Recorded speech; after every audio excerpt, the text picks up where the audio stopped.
If I'm being completely honest, even 15 years into being a professional artist, I still have thoughts and emotions come up sometimes, such as, am I good enough? Am I going anywhere? Am I doing the right thing? And when this doubt comes in, it's really easy to spiral and let it take you to the worst case scenario and outcomes that I may not naturally want. And I have to remember to coach myself through it and remember that I am, in fact, the curator of my life. We see a lot of quotes and reels these days online about being the editor of your life or the director of your life. And I think this mindset is really important, especially if we want to live an artful, joyful, and rich life. Now, when I'm saying a rich life, of course, I do want financial abundance for all of us.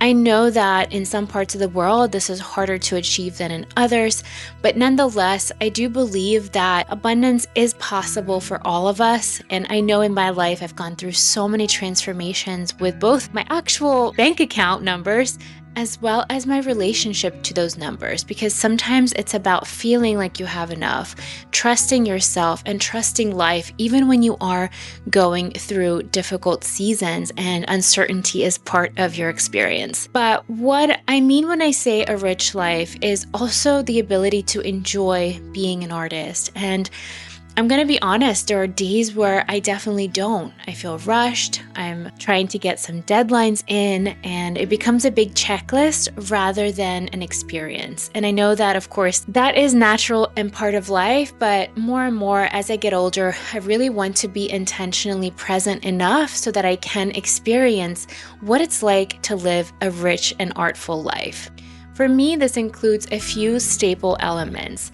And the first being is, of course, my practice. And this isn't a rigid schedule of painting a certain amount of hours a week or a day, but rather having a comfortable and pleasant relationship with my art. The same way that we practice self-acceptance and grow our confidence by radically accepting who we are. Maybe it's within our appearance or our quirks or personalities, and even accepting those deficiencies that we might have. The same way that this has to be done when it comes to our art, because no matter how skilled or experienced you are, there's probably a list of goals and dreams and techniques you want to achieve, or even career milestones you want to reach. And in order to not spiral or get caught up in what you don't yet have or how you're not as good as so-and-so, it's really important to practice this radical self-acceptance in the studio. And we can do this by showing up a little bit each day. Maybe it's in our sketchbook, or maybe it's noticing the things around us and taking pictures with even our phone or a camera. Maybe it's writing down notes for what inspires us and how certain places and experiences make us feel. And the other part of our practice is to nurture that intrinsic motivation to find a goal that's deeper than the outside experiences. Because I'm not gonna lie, after 15 years, I realized that I really need to create more space in the studio. I'm very blessed and fortunate that I had so many experiences with international exhibitions, publications, and other incredible events. But ultimately, I was craving that time with my art that I make for me, art that comes out intuitively, and the permission to make a bunch of bad work that's not, relying on sales or a deadline or impressing anyone, because that is the essence of our art practice. Everything else, of course, is professional obligations, which is important and there's nothing wrong with them.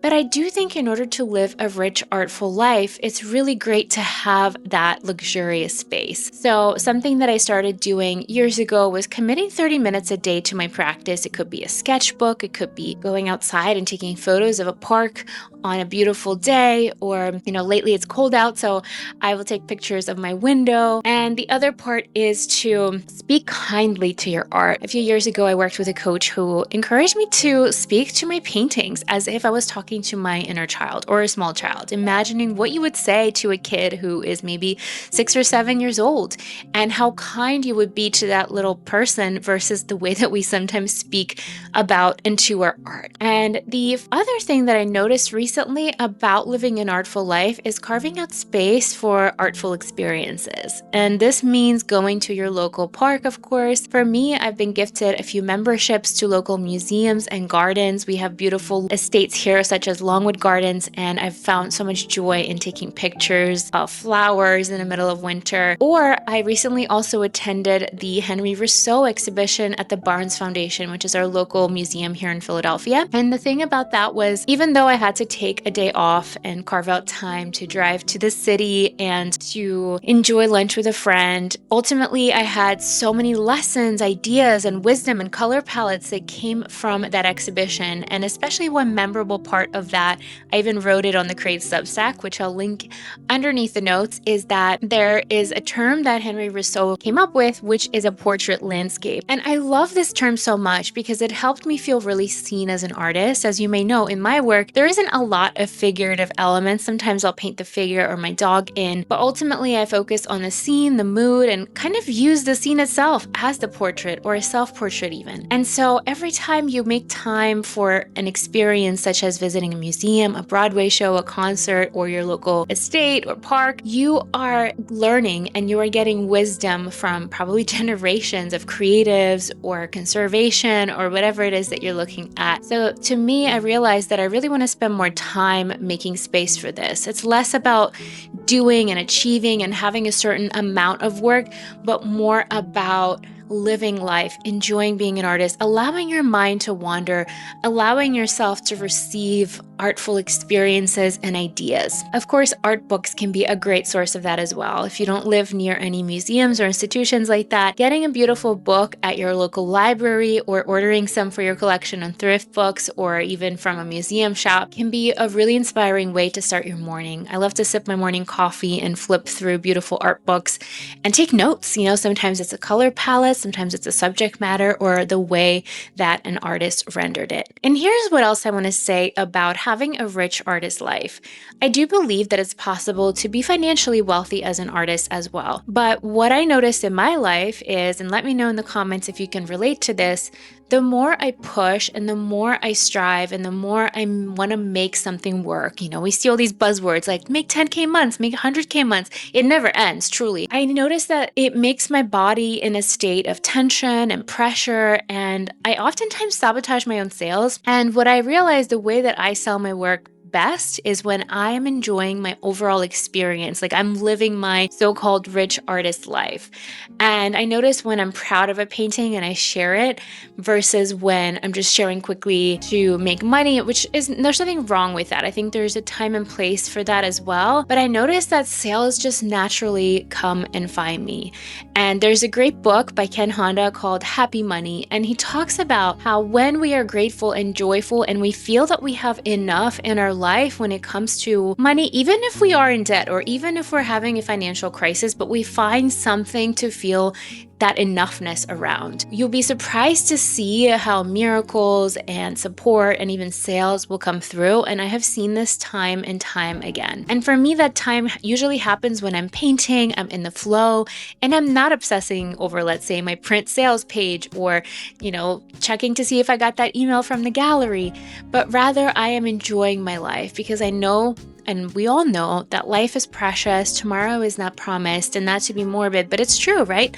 So really meditating on this miracle of life, the miracle that you and I can pick up some canvas, a drawing pad, or even our phone camera, and we can capture and express ourselves through these tools, and we have the privilege and ability to, is already a win. So even though you and I might have big ambitious dreams to be in museums one day, or make a certain amount of money, or move to our dream house, there's nothing wrong with that. But I think those things come as an overflow of us falling in love with the process and building that artful life, which is the fertile soil for abundance, for sales, for invitations and opportunities. And the best part is life becomes so much more fun. And instead of focusing on what we don't have or what we're working towards, we get to play and have so much fun, make art, connect with each other, and really build these beautiful habits that make life worth living. Thank you so much for watching. Before we go today, I want to share something special with you. I've recently decided wanted to open doors to my paint club. And the reason why I wanted to open a paint club, because for years and years, almost 6 years now, I've been coaching artists on their careers and building businesses. And while I still stand firmly by the work that I've done, I also realize that sometimes people just need space to be messy, to commit to their work, to make time in their sketchbook or drawing pad or canvas. And it doesn't have to be pretty, it doesn't have to be a finished project, but ultimately, I think there's so many benefits to this. And in fact, I recently interviewed an incredible researcher, Dr. Daisy Fancourt, and her new book that just came out in the UK called Artful is a research about how arts are actually the fifth pillar of health. So not only do they make us feel good because they're inspiring and it's fun to play with colors, but there's actual physiological and health benefits to being an artist, from decreased stress levels to normalizing hormones and even preventing dementia. It is such an incredible practice, whether it's music, writing, dancing, even looking at art has the same type of benefits. And so why not give yourself the gift of committing and painting with me? I'm going to be sharing 2 monthly demos. One will be an oil painting or an oil study, and one will be of a sketchbook or some kind of experimental drawing, as well as monthly prompts and inspiration from art history. And going into the spring, I'm so excited to take a look at Van Gogh's drawings and letters. And we're going to be looking deeply at this and seeing how we can take elements of his work and apply it to our own practice. And of course, I'm going to be sharing paintings of my still lifes, my interiors, and as the weather improves, of course, landscapes. So please join us. I'm so excited. It's a really accessible membership. It's all going to be pre-recorded with a community area where you can chat, so you can do it on your own time without worrying about missing any live calls. Thank you so much for watching. Let me know in the comments if this resonated, and I look forward to painting together this year, and cheers to a rich and artful life.